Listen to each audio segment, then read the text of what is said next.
Hey there, welcome to today's video where we're diving into an interesting problem regarding non-ASCII character literals in C.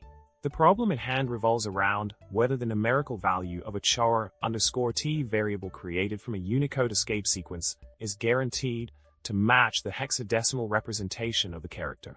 It's a tricky issue that can have implementation-dependent implications, and we're here to unravel it together. Now, let's talk about the solution to this conundrum. In the C11 standard, the _stdc_ISO_10646_macro plays a crucial role in ensuring consistency when it comes to char_t objects and Unicode characters. If this macro is defined, then every character in a Unicode required set will have the same value in a char_t object as its short identifier in hexadecimal.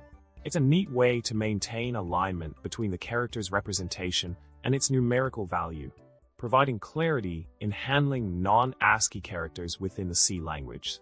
In summary, knowing the ins and outs of Unicode escape sequences in the _stdc_ISO_10646_macro can make a world of difference when working with non-ASCII characters in C. By understanding the standards and guarantees set forth, you can ensure a seamless handling of such characters in your code.